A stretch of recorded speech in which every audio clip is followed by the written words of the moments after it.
Hey everybody, just going to take a quick break from the show and tell you about Noom. Has Noom helped you? I believe it has. Oh, that's got an app. You can do tracking. It's terrific. It does. And Noom builds personal plans that can meet individual needs. That's the thing. Takes into account any dietary restrictions, medical issues, other personal needs. That helps build a plan that works for you. And yes, so I know that you've had your own personalized program here that you've been working on. And it's weight loss This is weight loss results that last. They stick around because you get yourself into a lifestyle change. That's what matters. That's mainly it. You can't just say, I'm going to cut that out for a month and then go back to it. That's not what it is. So I'm glad it's helping you. That's great. And it really does. I like the psychology and biology-based approach here. Yeah. Noom Weight uses psychology. That's why they say losing weight starts with your brain, but it also takes into account your unique biological factors, Jimmy. All of your multitude flora and fauna that goes on inside of you there. Sure. Yeah. Stay focused on what's important to you with Noom's psychology and biology-based approach. Sign up for your trial today at Noom.com, Noom.com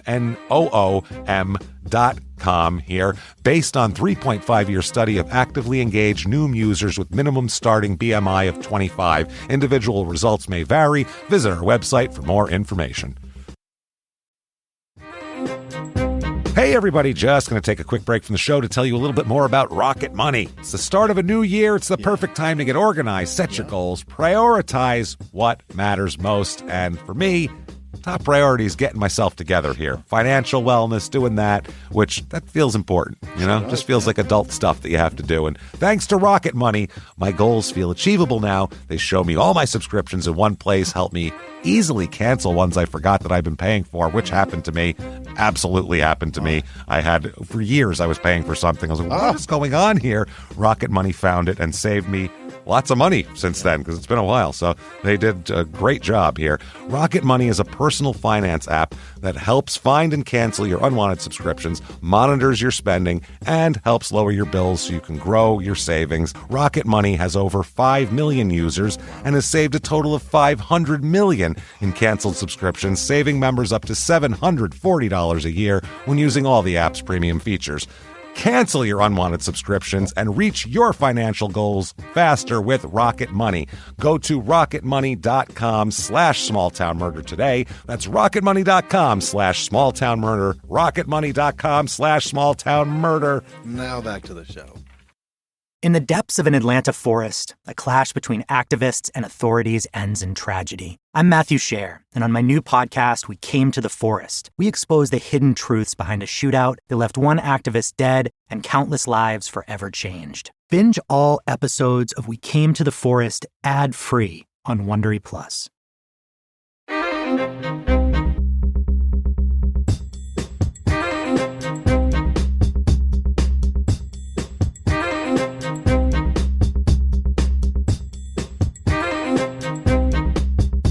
Hello, everybody, and welcome back to Small Town Murder Express. Yay, choo-choo! Oh, yay, indeed, Jimmy. Yay, indeed. My name is James Petrogallo. I'm here with my co-host. I'm Jimmy Wissman. Thank you, folks, so much for joining us today. All aboard the murder train, pulling away from the station here. We have an absolutely bonkers... This is one of those, sometimes it takes a while to explain, it would be crazy. Yeah. You could explain what happens in this case in 2 sentences to someone and they'd go, holy shit, for real? It's crazy. So we'll get into all that. 10 pounds of murder in a 2-pound bag. We'll get into it very quickly, though. Before we do, shutupandgivememurder.com. Get all your merchandise and your tickets to live shows as well. 2 live shows left on the calendar this year. That is Terrytown, New York, and Boston. And they're both just about sold out. So get your tickets right now. New York, I mean, we're talking... a dozen tickets, I think, are left at this very moment because I just saw. Yeah. And then for Boston, there's not many more than that. So get your tickets now and get in there and be a part of the last 2 shows. It's been a great year of live shows. Sure has, man. That's been so much fun. Next, Phoenix, thank you so much. Austin, great. You guys were great crowds. And we had a terrific time last weekend. So thank you for all that you do for us. And thank you for what you will continue to do for us, hopefully, in the future. Yeah. New dates for 2025 will be out next month. They'll be for sale. It's going to be great. Yourself some early Christmas presents and get those in there. Also, patreon.com. /crime in sports. You want bonus material? We got bonus material for Oh, you yes, here. we do. Let's say you've listened to all the crime and sports episodes, our other podcasts, all the Your Stupid Opinion episodes, all the small town murders. I need more. All you need is $5 a month or more, whatever you want to put. You can get everything, hundreds of bonus episodes you've never heard before immediately upon subscription, and new ones every other week. It's amazing. It's a great deal. One crime and sports, one small town murder, and you get it all on here. So this week what you're going to get for crime and sports, oh my goodness. It is one of the worst people ever, Marge Schott. She owned the Reds for years, the Cincinnati Reds. Terrible person, just an awful person. We'll talk all about her shenanigans and how they eventually forced her to sell the team. And then for small town murder, we're going to talk about another terrible person, the Sarah Boone trial, the suitcase killer, as we found out. I watched the entire trial. And it's so much more than just that one video. There's so many more videes of her being awful and terrible.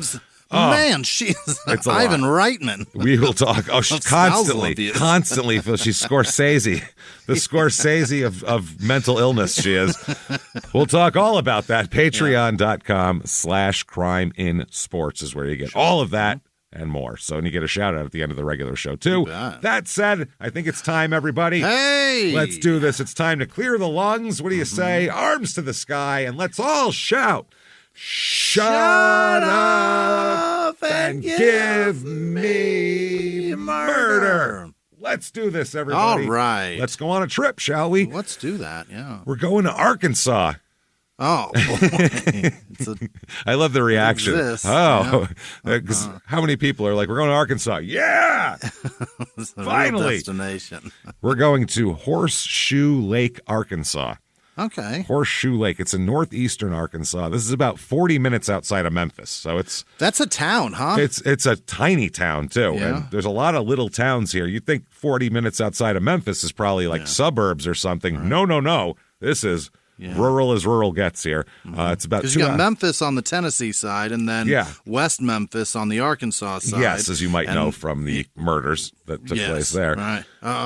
Was that where Martin Luther King was shot? In West Memphis? West Memphis is where the West Memphis 3 should happen. Obviously. That's what I was going I think for. Martin Luther King was there, too. I thought that was in Memphis, like Tennessee, though. I didn't know it was in Arkansas. I think it was West Memphis. I don't know. I might be wrong. I don't know what the hell he's doing in Arkansas.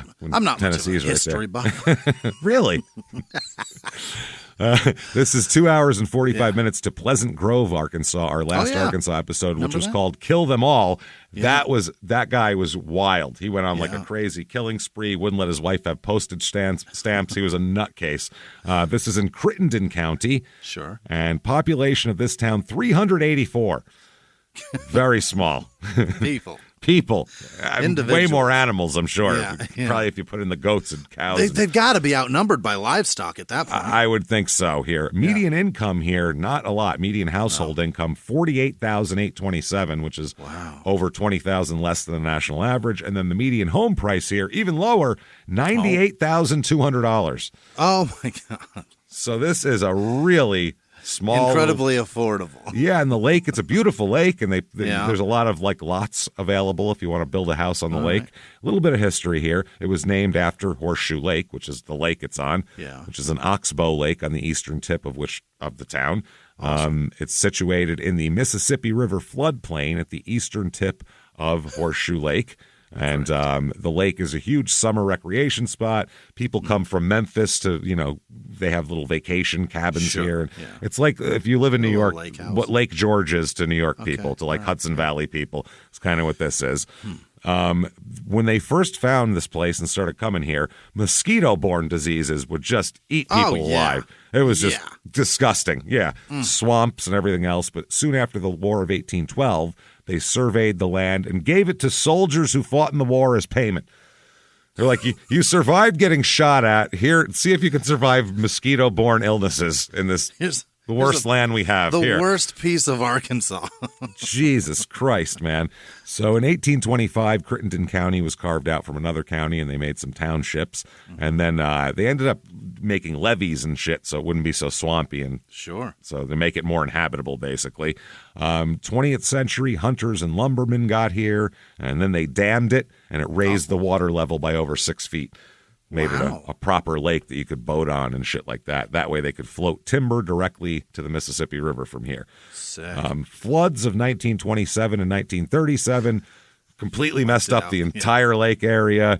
Not great. So then they dug a canal to make sure so there was drainage for flooding in the future. Yeah. Reviews of this town, there are none, but this is for the town right next door that's 5 minutes away that most of the people live in and where these people go for groceries and shit. Fantastic. And that is Hughes, Arkansas. 5 stars. Love it here. I've lived here my whole life and never experienced any other place better. The people are interesting, the scenery is perfect, and there's always something to do. I believe it. Interesting is a good way to put it, because that could mean anything. That could literally mean anything at all. 2 stars. I grew up in Hughes, and it was a great place to live, but around 1990, it started changing. What happened? It was 35 years ago. Yeah. Today, we have less than 1,000 people in town with 1 store. When the state closed the school, everybody moved.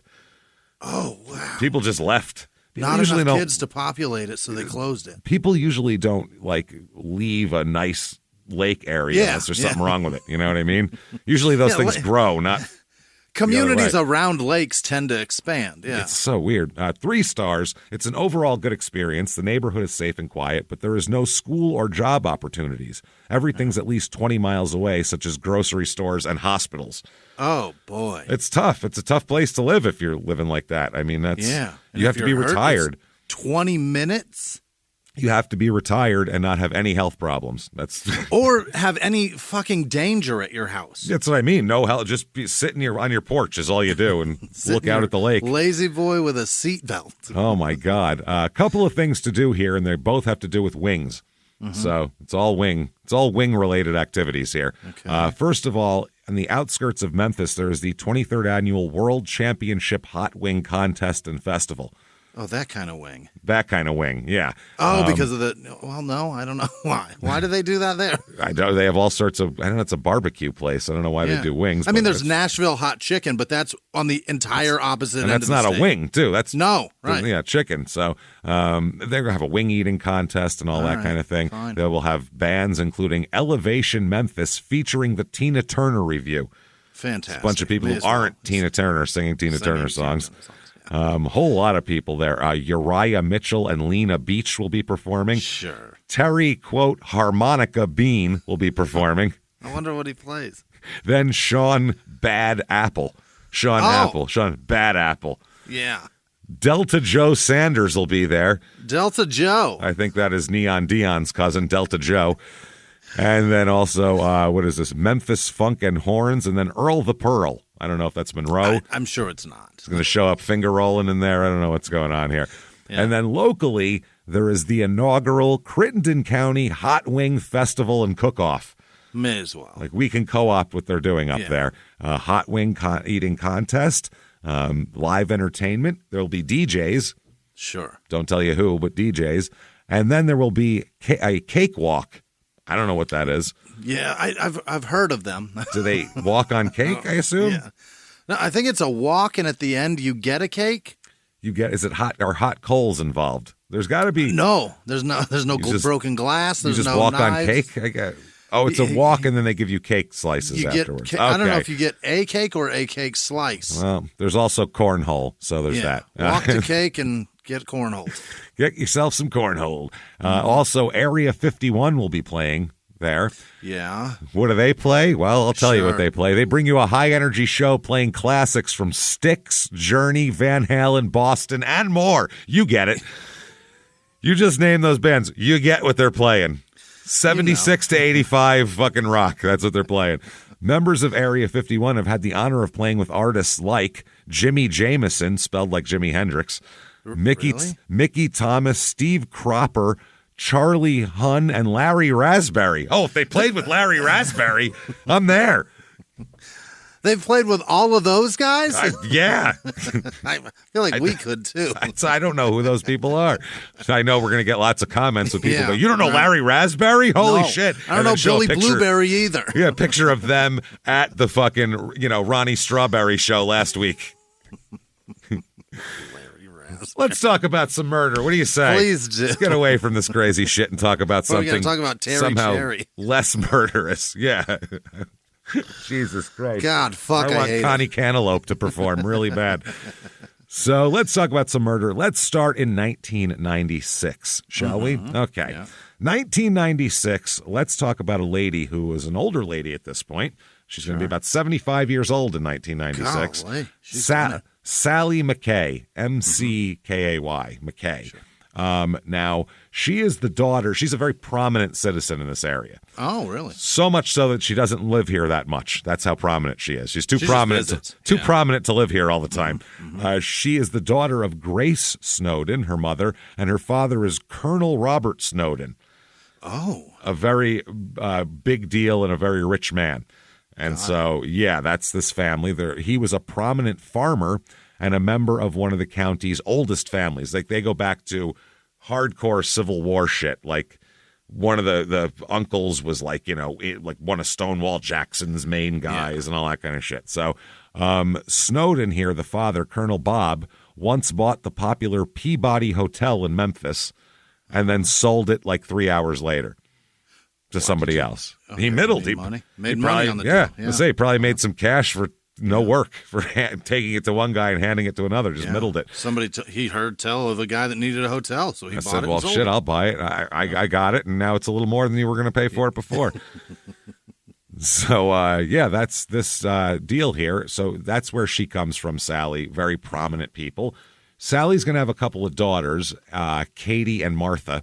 Martha's born in 1957. I don't know when Katie is born here, but now Martha talks about later on. There's an interview with her in 2015 with the daughter Martha called "Lady of the Lake."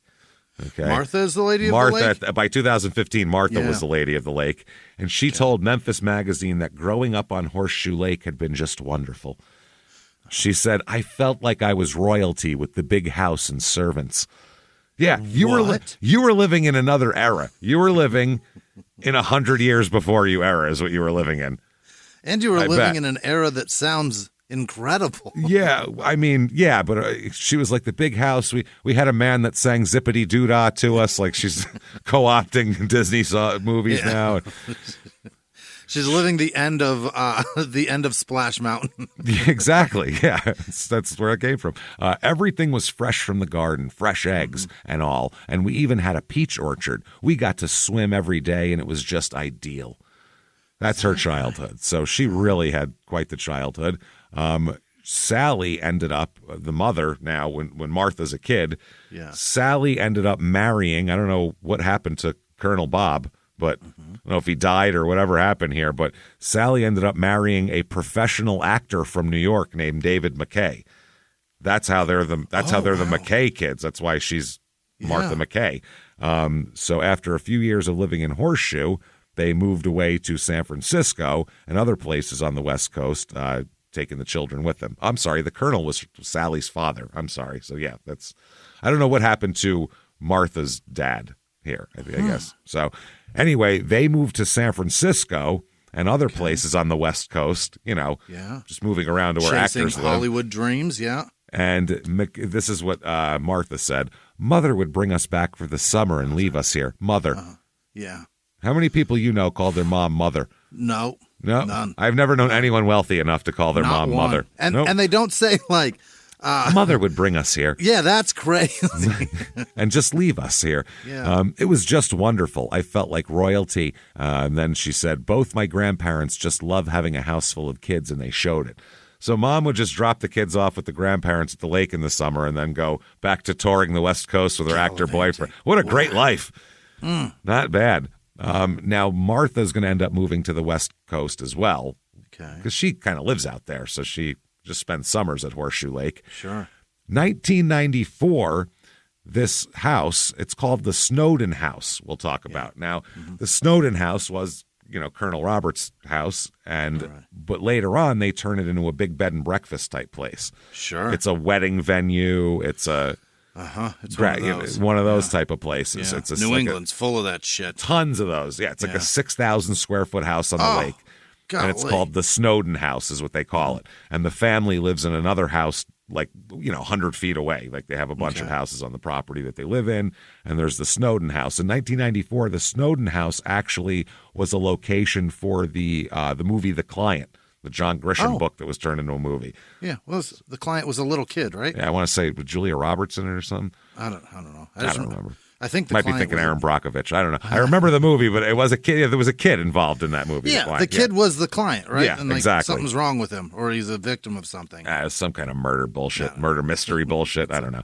It's a book. This is not a mystery, though, what happens here. Right. Now, 1996 comes around. Sally, Martha's mom, the mother, as she was called here. Yeah. Sally is also, for some reason, she's a certified public accountant. Really? And also a part-time antiques dealer. Farting around. Yeah. Those. I mean, you gotta have hobbies. I guess so, yeah. She's a member of, obviously, this big family. She would spend much of her time at the lake managing the property, the Snowden house. Right. So that's what she was doing by the 90s. Also around here, she has relatives. Her nephew, this is Martha's cousin, Sally's nephew. It's it's one of Sally's siblings' sons. Sally's siblings' son. Say that five times fast. It's too much. This is Joseph Lee. He goes by Baker. Lee Baker. He's born in 1943. He's a musician. And apparently in Memphis, in the blues scene, he's a very well-known guy back then. Yeah. Yeah. He's a high school teacher also, so he's not making any money, but he's very well known for his skills here. Baker is a great name for fucking music. Lee Baker? That sounds like a Memphis-y name. Yeah. He played backup for the blues guy Furry Lewis. He played for him. Furry, Furry, like Huey Lewis, but he's Furry Lewis. But he's Furry Lewis and was around well before Huey, I think. Okay. Yeah. He's also playing with his own band, Lee Baker and the Agitators. Okay. Yeah. The Agitators. We make problems. Yeah, he was a key member of the Furry Lewis band here from the 1960s. And also in Moloch and Mudboy. Also bands as Moloch, M-O-L-O-C-H, Moloch. Moloch. Also Mudboy and the Neutrons. That's good. And he performed on albums by Big Star, Alex Chilton, and Jim Dickinson. I don't know any of these people. I don't know any of those either. I don't know many local Memphis blues people, I guess. I don't know. It's got to be what that is, right?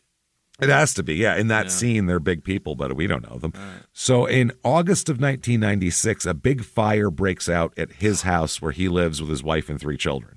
On the Snowden property? It's 100 yards away from the Snowden house, or 100 feet away. It's very close by. Right. But it's a blaze of a fire. I mean, guts this house. It really screws it up. He had lived there with his wife, Carol, and their 3 sons for 30 years or 20 years. And a year earlier, the house had been burglarized. Oh. Somebody broke in, stole a bunch of shit, but now it's just been burned to the fucking ground, and it's arson, too. Somebody did it on purpose. Boy. By the time the volunteer firefighters got to the house, it was too late to save it. It was so hot that it melted the paint on one of the fire trucks. Oh, Jesus. That's how hot the fire was. It was going on a truck strong. That showed up to fight it. Truck full, just water everywhere. Yeah. There's a lot of water between that and the truck. Fucking paint melted off of it. Wow. Yeah. The community, they only had 3 fire trucks, and one of them has a side that is definitely, you could use a paint job. So that's August of 1996. So there's an arsonist loose or something going on here. Yeah. September 10th, 1996, 10:30 a.m., I guess Lee Baker was over at Sally's house because his house was burned to the fucking ground. It's gone, yeah. But there was just those 2 in the house, and a fire breaks out in the house. In that house now, too? That house, too. It's about 10:30 a.m. There's a firebug afoot. I would say so. So they come in. We'll talk about how they put it out and everything, but they come in and put it out and rush inside to see if people are in there, and they find both Sally McKay and Lee Baker shot to death inside the house. Oh, no. Inside of a burning house. Yeah. So they don't think those wounds are from the fire, obviously, so they're generally not, a little concerned here. So they're like, holy shit, this is fucking crazy. And also the car is missing. Sally's car is missing. Oh. But she's in the house shot to death in a burned house. She didn't take it. So they're very confused. Then at 11:15 a.m., so about 45 minutes after the first alert for the fire happens, a neighbor who is traveling a gravel road about a mile and a half west of the house finds her car. And it is it's wrecked and overturned. Flipped. Jesus. Flipped. It's on its roof, and it looks like it bashed into something before that happened. Golly. And it's still running, too. A mile and a half away. Mile and a half to the west. That's a great fuel pump. Jesus. Not bad, right? Still going. Still Upside going. down.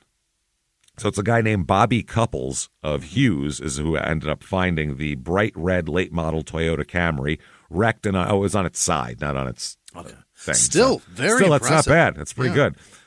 So Couples, he drove to Bonds Marine to see if the boat shop's part owner might know who this car belongs to. So I found a red car it's overturned. You know anybody around here that drives a red car? And this guy said that, I do know who it belongs to. I think that's Sally McKay's car. So these two jumped in the car and headed for McKay's house because the Couples guy knew Sally McKay, too. They all did. Everybody knows her around there. She's the lady who owns Snowden House. They all know her. And there's only a few hundred people here. That guy knows everybody. Well, they own tons of property. So half the people in this town rent their house from Sally McKay. Sure. So they all know her. She's either a landlord, an employer. She employs tons of people to do stuff around these properties. Right. So as soon as they saw the car, the guy that from the marine shop, he knew it was, quote, Miss Sally, as the residents called her, because she's the rich lady who gives them jobs. Right. So they all call her Miss Sally. This guy said, I had never seen her down this road. And so come down here. It doesn't. I don't know why she'd be down here. Now, this guy is also happens to be a volunteer fireman and a member of the local rescue squad. So he ends up at the fire anyway. Wow. So he ends up going there. He said when he gets there, Lee's truck was backed up next to the back door with the tailgate open. That's weird. Like somebody was putting it up to load shit in it. Yeah, or loading. This guy said, I ran around the house and put my hand on the window and I could feel the heat. So then they drove back to the boat repair shop to have someone call the local fire department. And that's how the fire got found originally. Wow. So the trucks arrived. The two men were using, at the time when the trucks arrived, those two guys were using a winch to pull the GMC Sierra that belonged to Lee Baker away from the house. And they tore off the screen door and tried to go in. They said much of the fire was limited to the living room and the kitchen area of the home. One volunteer firefighter, Beth Baldwin, who runs the Horseshoe Lake Grocery and Cafe, she was the one who sounded the alarm and got the other 9 volunteer firefighters out there to it. Okay. And she said, when we put the hoses down, we didn't see any flames. When we opened the door, that's when the flames broke out. It was a matter of minutes, and we had it out, though. Yeah, we've seen backdraft. Yeah, so the fire was needing some oxygen, right? And that's why that's what kind of saved the house from completely, being a huge blazing fire. Yeah, so they said they had it out very quickly, so they were happy about that. They said, but you could smell that they got there too late. Yeah. More than that, you could smell burning flesh. Oh shit! That's what you could smell. That's the problem. No. And when they open the door and put everything out, they go, you can smell burning flesh here. There's a person here. Yeah. There's something here, or a big dog or something. Yeah. So they said, one of the firefighters said, I was hoping for the best that you're going to save someone. The bodies were just burned so bad. Oh, no. So someone started this fire where the bodies were on purpose to try to burn these bodies up. So that's fucking bad. Others, they laid the bodies on the carport and covered them up when they took them out. One of the firefighters who's lived here his whole life and known Sally for 25 years, said, quote, I don't care if you're black or white or whatever. If you was in trouble, if you needed help and you went to Miss Sally, you could have got it. Lee was like that, too. He was the same way. In all my years, I've never seen anything like it. You don't want to forget it, but then again, you don't want to remember it. Miss Sally would help anybody. Would help anybody. And she did. Yeah. Apparently, so many people worked for her. Mm-hmm. She had everybody on the payroll because if someone needed a job and they needed a little extra income, she would hire them. She'd find a job for them in her staff or whatever. Great so, gal. Yeah. Now, Baker's wife, this poor lady, because her own house had been completely destroyed a month ago, right. They said they lost everything they owned in that fire. Oh, shit. She said that, quote, she doesn't even have a picture of her husband. I got nothing, she said. She doesn't even have a picture of her dead husband. Oh, my God. This is pre-digital, so this is physical pictures. They've all been burned, and they didn't have any chance to take new ones, and now he's dead. So she said, I literally don't even have a picture of my husband. Imagine. She lost everything in a month. Hope she never gets fucking Alzheimer's. She's got are pictures in her head of him. I mean, shit. Even if you're fine after 20 years, you start to forget. You forget, yeah. You forget what someone looks like. You know what I mean? Golly. We usually don't because we have pictures, but makes it easy. Yeah. If you didn't see your mother for 20 years and never saw a picture of her, and then you had a sketch artist draw her, I bet it wouldn't look exactly like her. You know what I mean? Probably not. Yeah. Your memory will fuck things up. Hey everybody, just going to take a quick break from the show to tell you about the safest sponsor ever, Simply Safe. Absolutely, these people will keep you safe. It's amazing. You know that every 26 seconds a burglary takes place in the United States, according to the FBI. That means that by the time this podcast is over, dozens and dozens of homes will have been targeted, ransacked, God knows what happens here. So protect your home before it's too late with Simply Safe proactive security system. Simply Safe helps stop threats before they even have a chance to break in. Named Best Home Security System by U.S. News and World Report 5 years in a row. And by us for about the last 8 years as well. If you trust us, believe me, you want Simply Safe. So visit simplysafe.com/small to claim 50% off a new system with professional monitoring plan and your first month free. That's simplysafe.com/small. There's no safe like Simply Safe. Now back to the show. This show, Small Town Murder, is brought to you by BetterHelp. Get yourself some therapy, everybody. Honestly, here. We often hear about, red flags that you should avoid. Hey, that's a lot of a thing. It's become a real phrase now, real cliche. Yeah. But why don't you focus also, you look at like green flags in friends and partners. Look for good things as well. Right. And maybe you're not sure what that looks like, though. Therapy can help you figure that out. What are positive things? What are the green flags? And then you can practice them in your relationship. It's absolutely a fact. And so, honestly, we absolutely are huge advocates for this. It really, really helps. BetterHelp is fully online, making therapy affordable. It's convenient. They serve over 5 million people worldwide. You can access a diverse network of more than 30,000 credentialed therapists, wide ranges of specialties there. Here's the coolest part. You're not getting along with your therapist, you're just not feeling it, you can switch at any time, no extra charge. Wow. The thing is, they want you to get help. That's it. And you can do it with BetterHelp. Discover your relationship green flags with BetterHelp. Visit BetterHelp.com/smalltownmurder today to get 10% off your first month. That's BetterHelp, HELP.com/smalltownmurder. Now back to the show. So obviously, they're going to search. Somebody did this. Obviously. Because at first they thought, oh, no, these two people died in this fire. And then they noticed they had gunshot wounds all over them. And they said, okay, maybe not. Now we got to search. So now it's frantic because now a bad accident's one thing, but a fucking guy murdering prominent people and setting their houses on fire seems like a more, murdering pressing the best matter. People. Yeah. So, yeah, well, at least for the area, people that everybody likes. And likely been trying for a minute because a month ago, a house burned down here. Somebody likes to take shit, and that house was robbed, too. So they think that maybe this is a connection to that. But escalation. They're saying that they don't know of any connection at this point. They said that they don't know if the deaths were related to a fire about a month ago. And they said, because no one was injured in that fire. So they're not sure. So they search the surrounding fields. They use people on horseback. They have tracking dogs. From the state prison nearby. They get a helicopter from Memphis to come in to help them. And they're searching everywhere for any sign of another person. And the search is called off about 3 o'clock, though. They don't find anybody, and they don't think they're going to find anybody. Oh, no. I think whoever it is got away. So this is obviously the biggest thing that's happened around here in a long time. Since they dammed up the fucking lake. This is the biggest thing. This is the biggest thing since the flood of 37. Big deal. Larry Raspberry's been here. Oh, Jesus. We had Sally Strawberry here 2 months ago. So they had state police and county deputies turned Horseshoe Lake's volunteer fire department into an investigation center. Yeah. They just spread everything out on the floor. They're chasing down possible leads. They're, a state trooper and a polygraph examiner was there to interview people as well. Yeah. They had like just a parade of people going in and out, getting fingerprinted, polygraphed, basically anyone that lived around there. So they said that they have no suspects at this point, but one of the people they question is a 20-year-old named Edric Smith, Edrick Smith. He's 20 years old. He's got a bit of a checkered past. He's got some arrests and never murdered anybody or burned a house down, but he lives in the area and he's got a bit of a past. And he's fucked up a few times, yeah. So he's of the right, ilk of people you want to talk to.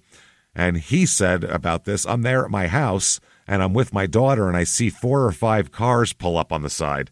Mm-hmm. They came to get his ass. They were like, who has a criminal record within 20 miles of this fucking house? And then they bum rushed everybody. Yeah. He said they got my thumbprint, they got my palm print, and they took a piece of hair and they gave me a polygraph test. Okay. So thumb and palm tells you they're looking to match a thumb and a palm print. They've got a fingerprint somewhere. Yeah. That tells me a lot. He said they were aggressive. They said, we think it's you. We think it's you. Oh, my. Yeah. He said, it's fucking not me. No, he said that they were searching for whoever, quote, killed the lady, and they told him somebody's going to go down for this. They have to. This lady's too important here. In this town, if we don't catch this person, no one will ever sleep at night. So we got to catch this person. The family theory, and the cops are kind of also thinking it possibly, is that it might have been more than one person involved. Yeah, to control both of them and burn a house down, you've got to be able. Yeah, it's got to be. Well, you could just shoot them. So I don't know why they thought. But they said that this is a family relative. I think this is one of Lee's friends. Said it took more than one person to kill him. They would have put up a struggle. I know that. Okay. So they're thinking it would be more. The town freaks out. How would you not? This is like, holy shit, because now they think someone's not only killing people, burning houses down. This is a terrifying thing. So residents are everyone's walking around carrying huge guns with them. Open. Yeah. Talking to their neighbors just with giant, like a huge hunting rifle. The 12 gauge on your shoulder. Yep. They said nobody got any sleep. One of the residents locally said, it's just scary. A lot of people didn't get much sleep last night. When the sun went down, there weren't hardly any vehicles on the streets. Yeah. People are just sitting on their porches with their shotgun, waiting. Went and got a holster for my 30-06, a hip holster. Yeah, a hip. I needed it. Hip holster for a Remington. You're just looking out in the dark. Somebody lights up their cigarette. You're firing at them. Fire, pow! It's you. Yeah. I see a flame. You're dead. So yeah, the people who from the grocery there, the grocery and cafe, said, "I've never saw so many people with firearms. The peaceful life is what I moved out here for. I got tired of Memphis. We're out here to get away from this." Yeah, Memphis is where that's at. Murder and fucking armed, murdered people. So weeks go by with no arrest. What? As you can imagine, this is not settling well with anybody who lives here. Weeks go by. In early October, they're finally put a reward out. It's a $10,000 reward for information leading to the arrest. And that's what they're doing. They said that investigators with the sheriff's department said they have worked diligently in gathering evidence in this matter, and obviously they have ugats at this point. They got nothing. Yeah. Now we have $10,000 since the rest of it didn't work. They said in the event that 2 or more people provide substantial information leading to an arrest, then the reward fund would be prorated and paid in percentages to the individual supplying information. So you better hurry and bring the information you got, or face the consequences of 20%. It's a race against time here. That's what I mean. Someone else is going to come first, and then what happens? Yeah. So they said, with the society arming up like fucking Deadpool, who's to say more? They don't shoot the guy before we get information? Well, or each other. Who knows? That's what I mean. Like I said, somebody lights a goddamn cool out in the yard, and he's getting blown away because he's got a fucking lighter on him. So enter Travis Santay Lewis. Santay is Santay. That's his middle name. Wow. Travis Lewis. He's born in 1980. He is 15 years old at this time. Man. Yeah. He's also Edric Smith's younger brother as well. Okay. The guy who got aggressively brought in there and said, we think it's you. Yeah. It's this guy's younger brother, who's 15. Travis, the police come and arrest him on October 5th, 1996. They pull up to his house and pull him out of his house. He's a 10th grade. He's a sophomore at Hughes High School. He's a baby. He's a kid. He's also a student of Lee Baker in high school. Lee Baker's his English teacher, I believe. So, okay. That's one thing. He's a 10th grader and a student in English from Lee Baker. And also, he is his grandparents rent their home from Sally McKay. Okay. So in this town, everybody knows everybody. Yeah. He's a student of one. To both of them. Yeah. And a tenant of another, basically. Yeah. So that's what's going on here.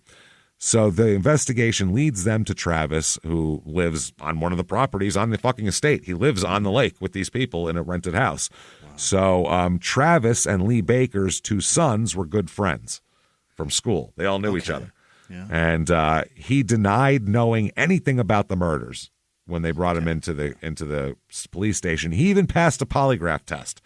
That's good. At 15, too, he passed a polygraph test. So at 15, his not parents like he's are allowing him, an arch criminal where, he's been in the system for so long. Of course he can pass a polygraph. Yeah, he's not Ted Bundy, you know what I mean? So the police learned that young Travis here was suspended from school on the day of the murders.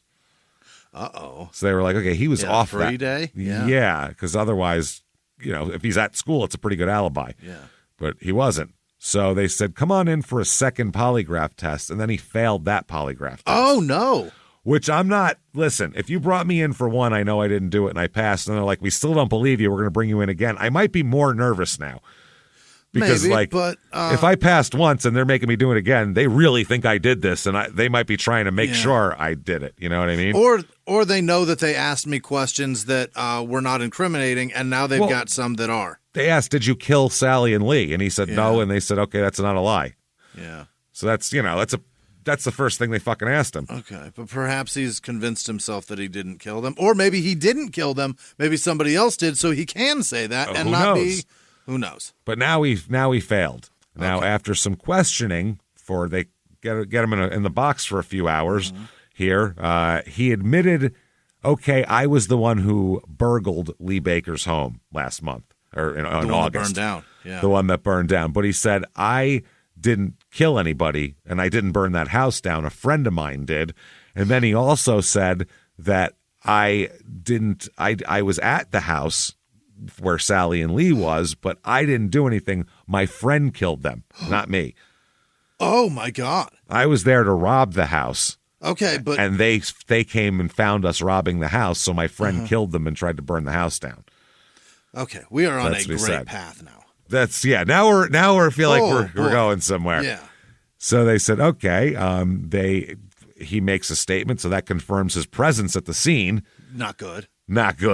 And later on, they find his hair and DNA inside of the car that was overturned, Sally's car. No. Because he's 15 and not a great driver. So he can't drive. He hurt wrecked himself. Yep, wrecking it. So then they also recovered his fingerprints from the driver's side door as well. Oh, Jesus. No other fingerprints or DNA from this mystery friend, by the way. No hair, fingerprints, or DNA. Meanwhile, his DNA, hair, and fingerprints are all on it. So whoever's in that car is leaving some physical marker, and this guy, it's only him. Yeah. It's only him. So they suspect, based on what he said, saying that Sally and Lee surprised them and his friend killed them, they think, well, he was probably robbing the house. Sally and Lee came home, surprised him. Uh-oh. He shot them and tried to cover it up, basically. So, and also the neighbors noticed the fire so fast that it didn't get to really burn any of the evidence or anything away, and they could tell very easily that they'd been shot. So, I mean, they would have had to have been burned to char to not be able to find them. They'd been burned to dust. And they'd still find the bullets under them that were in their bodies that are now burned out of them. They'd still find bullets there and wonder where they came from. That guy that killed and burned his entire family in Scottsdale that's still on the run, they knew what happened. Oh, God, they knew those babies' throats were slit, and that house was an inferno. Yep. It's hard to get rid of that evidence. The forensic science and in the forensic anthropology they can do and all that kind of shit is so advanced. It's so hard to get rid of it. It's hard, man. Yeah, it's really hard. You have to burn them you have to incinerate them to dust. Yeah, and even then, you better hope there was no poison because they'll get it from the fucking. They'll find it from the blood. They'll find a bone chunk and they'll extract tissue. it. Yeah.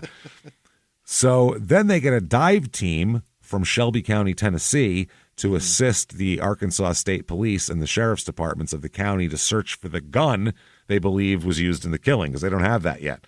Okay. So they are doing this. They figure it's in the lake, probably, because why not? Yeah. And they can't find the fucking gun anywhere in the lake. No. They drag the lake. They really everything. Yeah, you name it. They're trying to. Divers are out there looking for this gun. They can't find it. So a cousin of Travis here said family members are shocked that he's been charged with this crime and that they think he's a murderer. The one family member said his grandparents are really tore up. When I saw his mother, she was taking it pretty bad. Yeah, that your 15-year-old's being charged with a double murder. Yeah. Crazy. Yeah. That's weird. So they're going to end up within the next year and a half here when he is going to end up pleading guilty to this, by the way. Wow. Pleads guilty to 2 counts of first-degree murder. What about his friend? No friend. No friend. He'll always say there was a friend. Mm-hmm. But he won't ever say who it was. He won't say who it was, and there's no evidence. There's no evidence of the friend. But he'll never confess to this murder. He always says he didn't do this murder, but he still pleads guilty. He doesn't. Well, the death penalty was on the table here. They were saying, even though he was a minor, so I don't know how that would have worked, because I don't know. I can't remember exactly when that law was passed. We just did a thing about it. But the family and led by Martha the most. Is very anti. They feel bad for this kid, Martha especially. Yeah. He's 15 years old. The family's known his family for a long time. They rent to the grandparents. He's a student of Lee's, and they don't understand this whole thing. And Martha believes him that he wasn't the killer also. Really? Absolutely. So they kind of plead for leniency, especially Martha. Martha pleads for leniency for the kid. And so he says another man killed the 2 people. So, and the families are okay with the guilty plea. The prosecutor said the families felt it would be traumatic to go through a trial. It was a reasonable disposition. So just accepting it. Yeah, they're okay with it, and they think it's such a young kid, too. I mean, what are we going to do here? Try to really screw him to the wall? He's going to get a lot of years anyway. So the judge here, David Burnett, accepts the plea deal and sentences him to, you, sophomore, may fuck off 28 and a half years for murder. And an additional 5 years for burglary and theft charges, but that will run concurrently with the murder, and he will be eligible for parole in a little over 20 years. Uh-oh. Yeah, so there's that, in his 30s. So Martha ends up coming back from California to run the house. Yeah. Now it's her responsibility to run the house. Yeah. It's a business now, so she does, and and she ends up buying the house from her family because it went into a trust with a bunch of people or whatever. And all that shit. In addition to this, it's 1,000 acres of lakefront property that they own, with the Snowden house, which is the big mansion, as the centerpiece. Her longtime friend said she loved that house, and when her mother was killed in it, she said Martha was devastated, like we all were, and she wanted to get the house back up. So she does, and runs it as a bed and breakfast and a wedding venue. So much so, Memphis Magazine does a huge long spread on her called Lady of the Lake. And it's kind of a luxury bed and breakfast now. And she says, my grandparents were world-class travelers, and they had seen an antebellum plantation home in Louisiana, and that's supposedly what my grandmother patterned this home after. Yes. Oh, she said, oh, boy. Doesn't that remind you of slavery? Let's go ahead and fucking the nice times of yesteryear. Let's build a fucking slavery tribute home, shall we? So they did. So they talk in this article, they say 2 centuries ago, Horseshoe Lake was nothing more than a tight bend in the Mississippi River. The New Madrid earthquakes of 1811 and 1812 changed all that. I didn't know anything about that. The upheaval shifted the main channel of the river eastward, leaving an oxbow lake that became a haven for creatures that swam, flew, slithered, and crawled. Awesome. So it just left a little tributary with nothing not connected to anything. So it's a lake now. So that's kind of cool here. And there's also 4 smaller lakes and ponds. They said over the years, a few families settled in the area, and eventually there was cotton plantations here too. Nice. But the Snowden family, they were kind of really, they were the ones that really were buying up this land. As we know, they ended up with 1,000 acres of it. The original plan was to renovate the home. This is what Martha wanted to do when she took it back over, and renovate it and make it her private residence. and then open up the house and grounds for wedding receptions and parties and special events. So she recruited, I don't know where she got her money from, but she recruited some restoration expert and an interior designer and all these people. It's got to be the actor, right? I don't know. The whole family seems to have old money, so I don't know what's going on. Yeah, it seems to be. They have early 1800s German oil lamps suspended from elaborate chains in the ceiling, all this type of shit. They have the bathrooms got new Calcutta gold marble countertops. Golly. Jesus Christ. They added heated flooring. She said the kitchen was a major challenge because it had been used as a restaurant, and the walls were just covered in gook. Gook. Not goop, gook. Scunge, as we found out from a live show, that would be. Yeah. So we just took them down and exposed the bare pine walls. The yellowed asbestos ceiling tile got the same treatment. She retained the original metal Geneva cabinets from the 40s and added zinc countertops. So they just really spruced it up. She said, I needed to bring the home up to the 21st century. And she also put in air conditioning. She said, otherwise we had all these, window units. She said these giant box air conditioners were hanging out of every window, the kitchen, the side porches, everywhere. It was horrible, and you can imagine the expense. And in the basement, I found a gas guzzler of a furnace. It was costing $1,000 a month to heat the place. Golly. Jesus, and that's in the 80s and or late 90s. So, and that's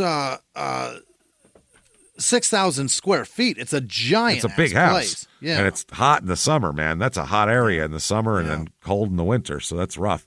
So they said it's a 3-story, 6,000 square foot home that's described as stately and elegant with luxurious architectural details that include a grand marble floored entrance with sweeping staircase, antique crystal chandelier, and a Carrara marble fireplace, all of which are heirlooms from one of the original family homes in Memphis.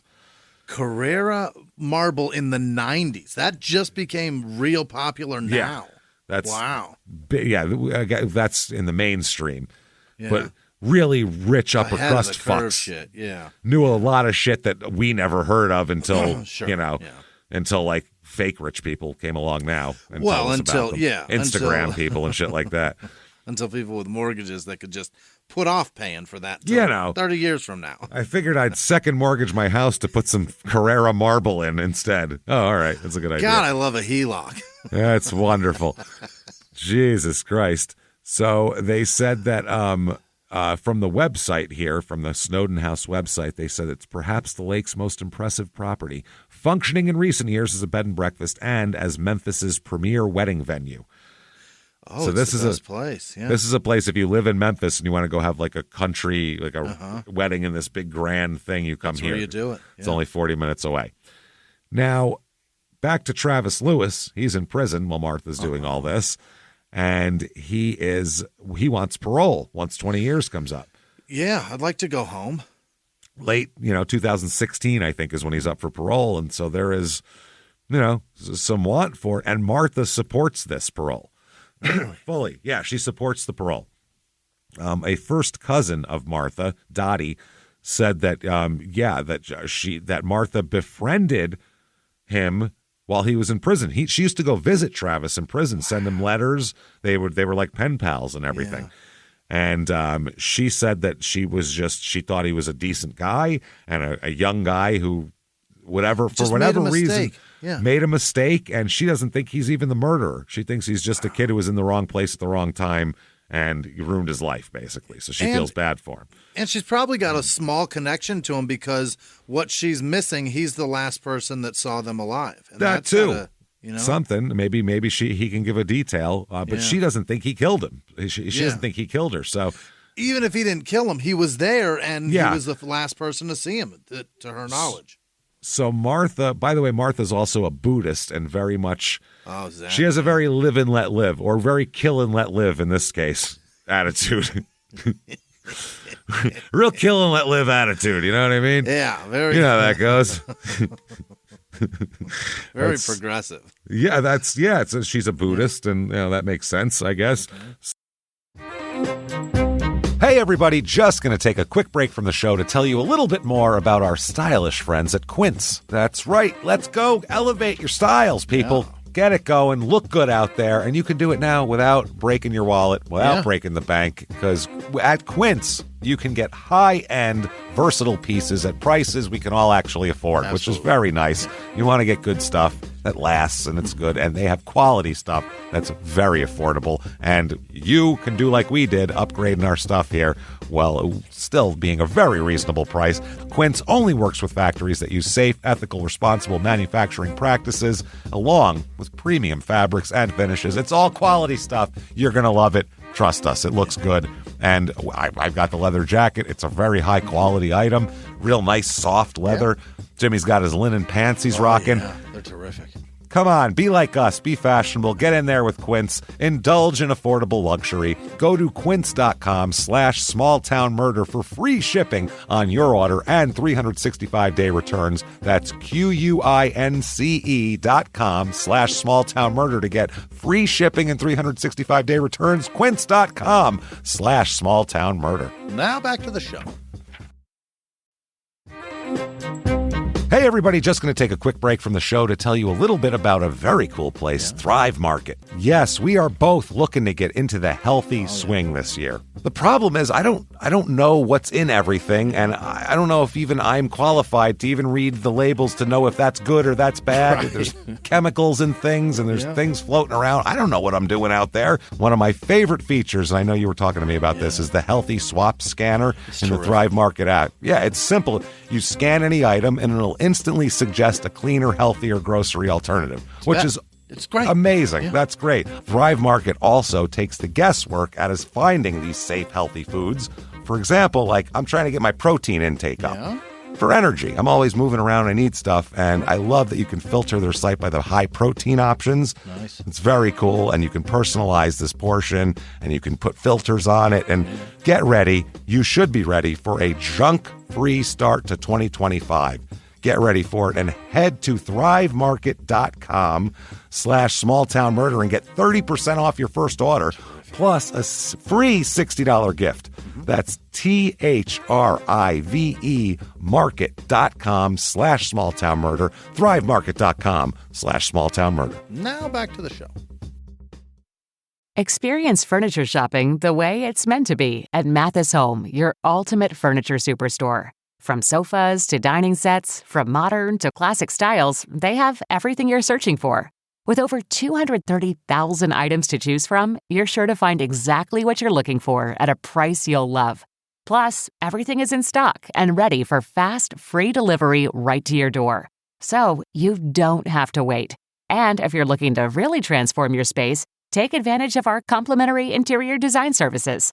Our expert designers are ready to help with any project, whether big or small.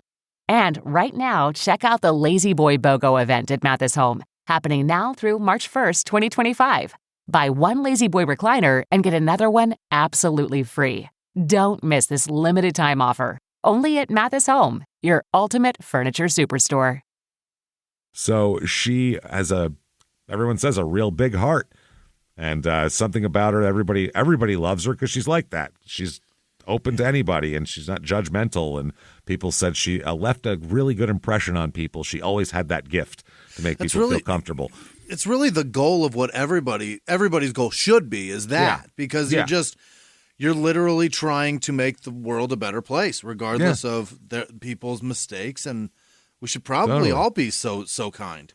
And her friends said, as a big-time Buddhist, she believed in forgiveness, which I think, what religion isn't forgiveness is a big thing. Right. Is there any religion where they're like, the whole point. Yeah. The whole point is to smite your enemies. That's the point. There's no religion that says that. The whole point is to sin and just die. Sin and die, and if anyone fucks you over, you fuck them back harder. That's a lost book of the Bible I don't know anything about. Yeah. Somebody sins against you, you sin harder. You sin harder. You show that you want to see what a sin is? I'll fucking show you what a sin is, and then you lay them to waste. Yeah. For sinness. She actually,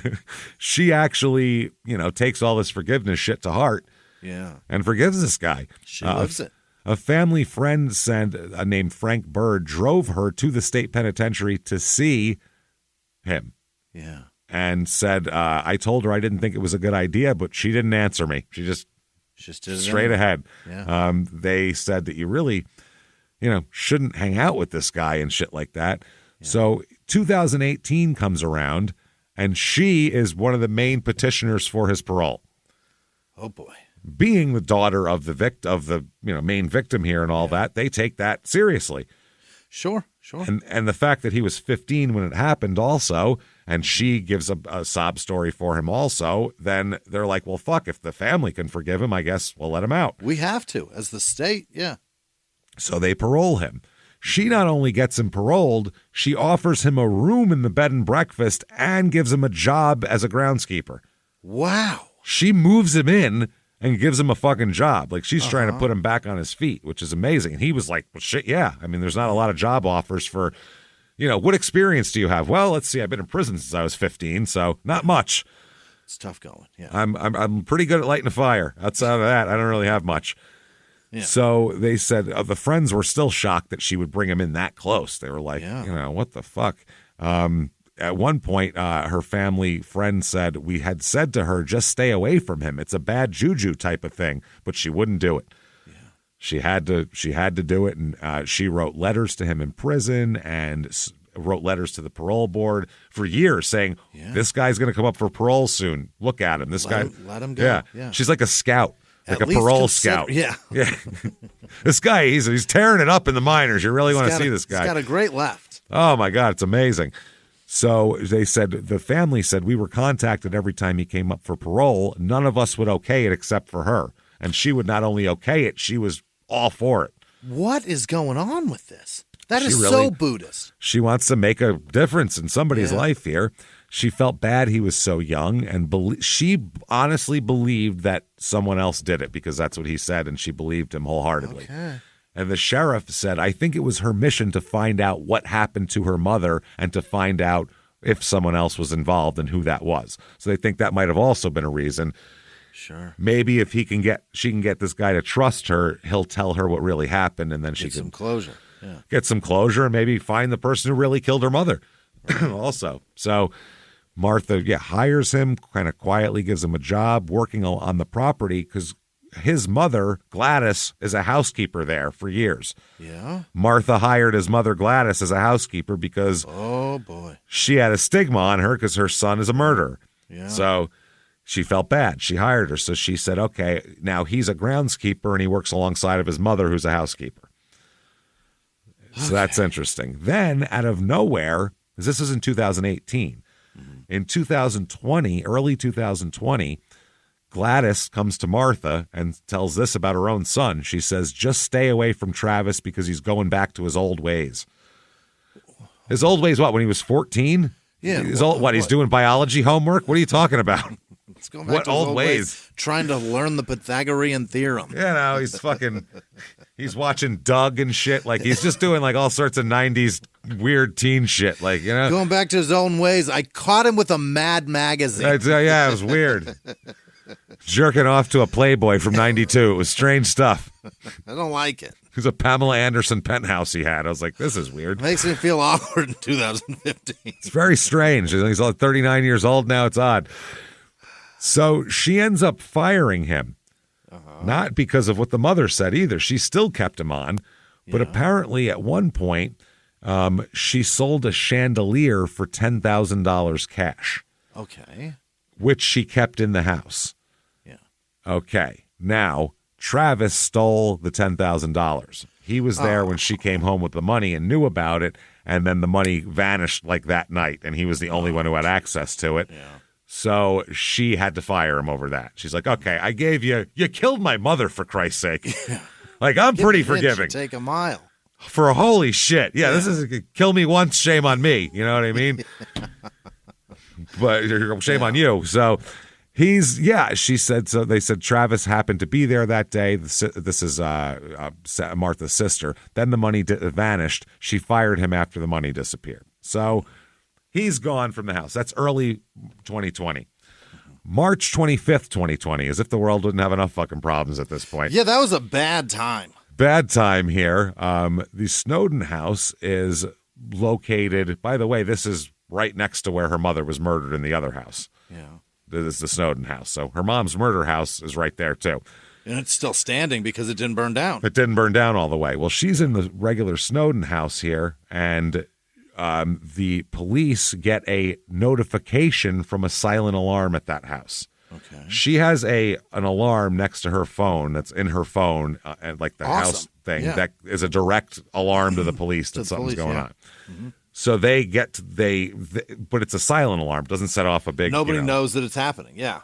Except for the cops. So the cops zoom to the house, and they run to the house, and when they open up the back door, here's a quote from the sheriff. Deputies today responded to an alarm at the historical Snowden house in Horseshoe Lake. 2 deputies arrived, found an open back door, and upon a clearing in the house, located a possible suspect who jumped from an upstairs window down to the lawn and ran to a vehicle and drove across the yard. He then got the suspect then got stuck in the yard in the vehicle because it's muddy and marshy. Yeah. Quote, the suspect then jumped from the car and ran and jumped into the lake. He was observed going under the water and never came back up. What? The suspect jumped in the lake and drowned himself. Or just couldn't swim and made a bad decision. Or found a pipe and went somewhere else? No, this is not Super Mario. The murderer, whoever this is, isn't Luigi. He didn't go find a pipe. How do you He went in the lake and drowned. Drown yourself? Apparently you can if you can't swim. I don't know if the guy couldn't swim or what. Yeah. He never came back up. So rescue teams from the sheriff's department and Game and Fish, they're using sonar equipment to try to recover this person. Anyway, we'll get to that in a second. As those cops are chasing this guy, more cops show up, and they find, quote, the body of a female deceased inside the house. Oh, Jesus. They found Martha inside the house, brutally murdered, stabbed and bludgeoned. Stabbed many, many times and bludgeoned with a hammer. Destroyed. She's at the top of the stairs. This is there was an obvious thing going on here that this person did not know that an alarm was pressed. At the top of the stairs, near a bag filled with her belongings, along with a bloody knife. Oh, boy. So this person dropped the shit. They were dragging out the body because she is wrapped in blankets as well. Oh, my God. So whoever this is dragging her and a bag of her shit and her knife, and then heard cops are here and went, shit, and just ran and jumped out the closest window. That's what happened. There's a cloth bag on top of a nearby chair containing several valuables and a bloody kitchen knife as well, because there was a utility knife on the floor next to her. So they said it was determined that the intent was to steal these items. However, it was not determined whether the intentions were to burglarize the home and if she was killed in the process of this intention, or if the intention was to murder her, and then they just opted to steal the items. So is this a murder because of a burglary or a burglary because of a murder? While I'm here, I might as well take some shit. Which begot what? Exactly. Yeah. So they end up dragging the lake, using sonar, finding the body of the perpetrator. Get the fuck out of here. They found him in the lake. They pull him out of the lake. Yeah? It's Travis Lewis. Of course it is. It's fucking they were like, holy shit. The cops didn't think that. I mean, we just told the story, but the cops are like, are you fucking kidding me? It's this asshole fuck? Again? Yeah. You fucking asshole. They pull him out. Yeah. They do a tox screen on him, too. Turns out he had cocaine and methamphetamine in his system. Get out of my So he got all methed up to go steal some shit. And she was there, and he killed her. Didn't realize she set off a silent alarm. Thought he had time to start robbing the house. What the fuck did he think was going to happen? I don't know. I don't know if he tried to go in the lake and hide behind I don't know what his plan was. Clearly, this was not. He didn't think whatever his dismount was in his head. Yeah, it didn't include 2 cops showing up in the middle of what he was doing. Did he think there was going to be like a straw under there that he could just like hide? And like a scuba. Yeah. I think he thought there was pipes, like you did. Yeah. I think we're dealing with a. Where's the pipe? Where's the pipe? Shit, there's a pipe. Send me to World 8. I want to go where there's coins. Send me somewhere. I think he was fucking like Yogi Bear, that he was just going to breathe through a reed and let the bees pass? I'm not sure what happened. What the fuck is he doing? That's what the fuck he did. It's what, did he crazy. go to the bottom and just like grab a hold of some roots and try to wait it out? I don't know. I was trying to hide under there. I don't know if maybe he couldn't swim. Maybe that too. But if you grew up on a fucking lake, you'd think you'd know how to swim. You'd think so, but I mean, even if you've been in prison for 20 years and then he's been here, you'd think you'd have figured it out. I don't know. Is that like Viking? I don't know. No. I haven't. Like we said, someone had to have thrown him in that lake and went, airs that way, motherfucker. He was born in 1980. Airs up, pal. He's like our age. They would have done the same thing to him they did to us. So Fuck. I feel like he'd know how to swim at this point. I don't know what happened to this kid, but he is just He's fucked a up. bad fucking seed, man. At first, you're like, oh, must just be something must have happened. Who knows? Yeah. He's 15. Now it's like, you're just evil. You're fucking You're just evil. a monster. You're a fucking monster. And you always were. And it came out early in you, apparently. And he was like drawn back to the site to do it again. Yep. And that to the same people. It's fucking insane. And Martha trying to be nice. Talk about no good deed goes unpunished. Jesus Christ. This is fucking horrible. This is an example of never do anything nice for anyone ever. Forgiveness for schmivness. Fuck him. Yeah, he wouldn't hurt me. I've helped him. I've done this. His mom's employed by me. Nope. Fuck him. Fuck him. Fuck him. Keep him in prison. Nope. Yeah. So he's. I get it. 15 years old, and because here's the thing, and it's very similar. Yeah. My great grandmother, as we know, was murdered. As I've said a lot, she was murdered, and the woman who did it was a crackhead. Who was there trying to steal shit, who was 20 years old at the time it happened, was very young, had a young child, like all this shit. And she comes up for parole all the time and always gets denied. Yeah. And I think about it in my head, I'm like, okay, that was over almost 35 years ago. Yeah. So there's a lot of difference between 20 and 55. And I have the same thoughts. I'm like, isn't it about time? Like, I feel like. Fuck them. But then I read this and I go, maybe fuck him. That's what I'm saying. You know what I'm saying? What am I supposed to do here? Go with God, honey. I don't give a shit. I don't know anymore. I don't want anything to do with you, nor your fucking bullshit. What I'm saying is I get where Martha's thinking, because I've had these thoughts too, where I'm like, Jesus Christ, I barely remember when I was 20 years old. If someone said you're still going to be held for, outside of, kids, you're still going to be held for accidents you had when you were 20 or mistakes you made when you were 20. Boy, I would be like, wow, I don't barely remember those things happening. Yeah. So I think and that lady's child has filed taxes so many times by now. Oh God, yeah, they're fucking 35 years old. Yeah, I mean, it's crazy. That's fucked, but I don't know. Fuck them. That's what I mean. Maybe it's fuck them. I don't know. That's what I usually say. I'm usually a fuck them person, but I'm trying to be nice, and I don't know. Yeah, you try to have some fucking decorum and some sympathy, just decency, some human decency. Yeah, but fuck them. Fuck them. Maybe it's fuck them. I don't know. You're gonna come back and finish the family? Yeah. That's what I mean. What? We let this lady out. She comes and kills who now? I don't know. Yeah. Me? Man, I don't know. No, probably not. But I can't do this alone. I don't go to Florida very often, but you never know. I don't want to do this alone. It'll be a real quiet show. Jimmy's like, I'm not doing research or writing shit down or reading to you. Welcome to Jimmy Waits for anotherfriend.com. Jimmy's show is called Please Read to Me. That's what it's called. Somebody tell me a story. On this episode of Jimmy Waits for a Friend, still waiting. Still waiting. Hey, See guys. you next week. Something bad must have happened to somebody, and I'd love to tell you about it, but still waiting. See you next week. Maybe next time. Jesus Christ.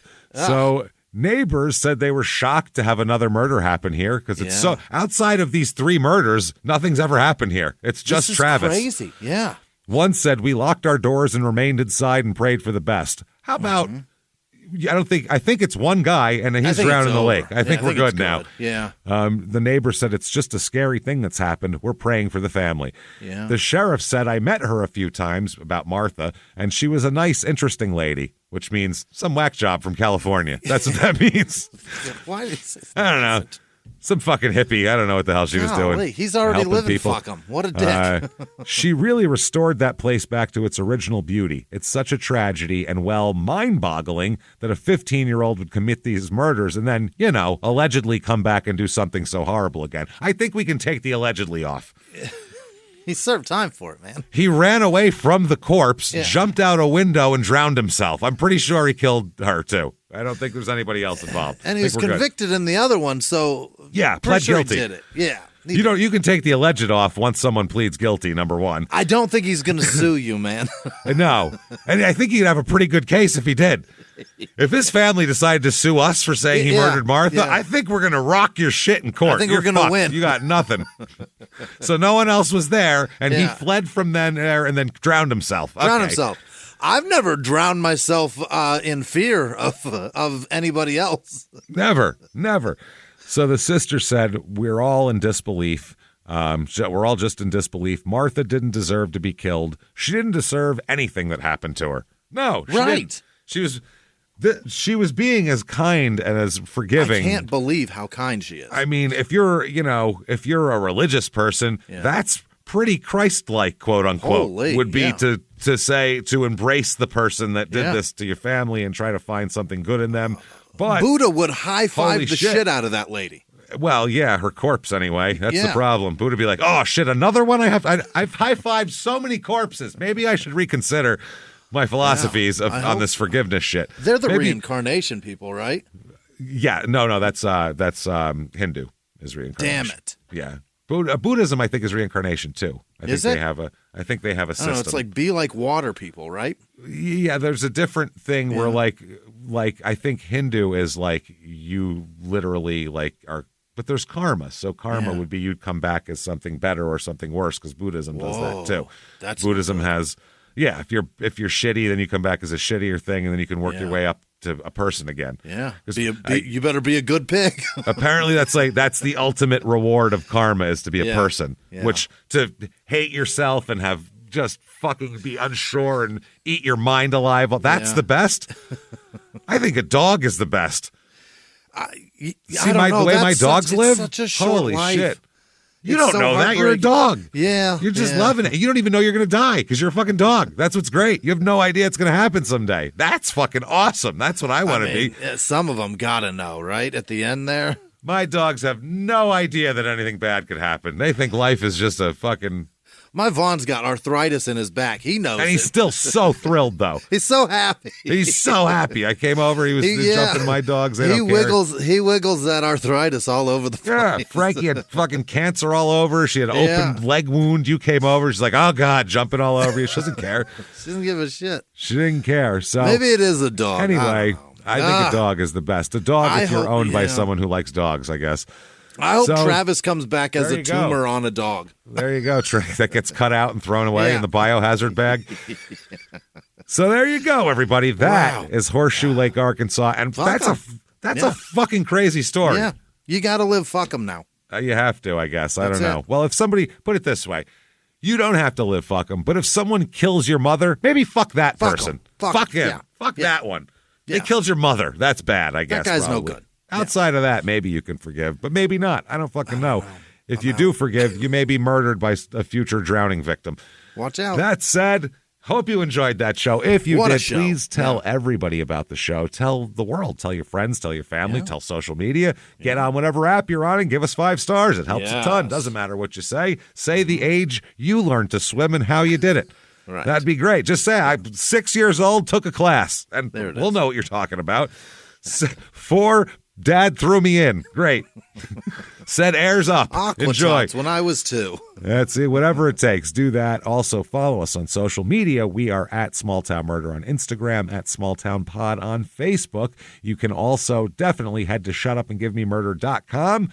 Tickets for sale. Very few tickets for sale. Oh, boy. For the final 2 shows of the year, we have Terrytown, New York, which is just about sold out. If you want those, get them immediately. And then Boston is the next night. That is the last show of the year. Wow. And right about that time, tickets for next year are going on sale. Oh, and they're coming. New slate of dates in all new cities because we're doing kind of rotating cities every other year. So a whole new slate of cities, places you've wanted us to come, then we're going to be there. We cannot wait for that. Shutupandgivememurder.com is where you get all of that and more. Also, you certainly, listen to our other 2 shows, Crime in Sports and Your Stupid Opinions, but then you should get Patreon because you're going to want more. Yeah. Patreon.com/crime and sports is where you get all of the bonus material for Crime and Sports and Small Town Murder. Anybody $5 a month or above, hundreds of bonus episodes. Right. So you could choke an elephant with those things. You could kill multiple generations of a family with it. Just tons of them. Tons of those, and then new ones every other week. One Crime and Sports, one Small Town Murder. This week, Crime and Sports, we're going to talk about Marge Schott, probably the worst owner in the history of sports. Unbelievable. Mean, nasty, awful, somehow won World Series. I don't understand how that happened. Then we're going to talk about, for Small Town Murder, the Sarah Boone trial, which I watched and followed, and she's a lady who zipped her boyfriend up inside a suitcase and videoed it and then acted like that was fine and she wasn't going to be arrested for it. The trial's crazy. She testified. It's insane. Her text messages are nuts. We'll talk all about that shit and more. That is patreon.com/crimeinsports. Keep coming back each week and seeing us. You want to follow us on social media. shutupandgivememurder.com has drop-down menus, lead you wherever the fuck you want to go. So that said, until next week, everybody, It's been our pleasure. Bye.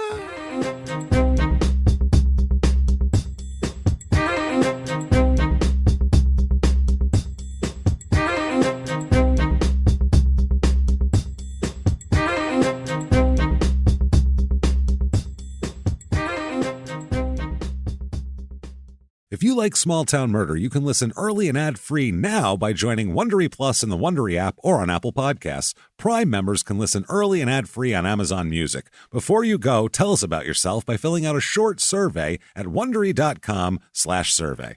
In the 1980s, a rosé swept the country. Hey, Mike, I really like this White Zinfandel. Well, good. Now put it down. We're going to try another one. White Zin became America's top-selling wine. But most don't know that this sweet drink has a sour history. What began in 1986 with counterfeit bottles, a big fraud, a multi-million-dollar fraud, sent investigators chasing one of the most powerful families in the business, the Licciardis. But the closer the feds got to them, the more dangerous things became. It's a story of deceit. At the time, I was paranoid. Threats. You touch my kids, I will kill you. And murder. With a .22 caliber bullet to the head. What started with a scheme to mislabel wine spilled into a blood-soaked battle for succession. Welcome to Bloodvines. You can binge listen to Bloodvines exclusively and ad-free on Wondery Plus. Join Wondery Plus in the Wondery app, Apple Podcasts, or Spotify.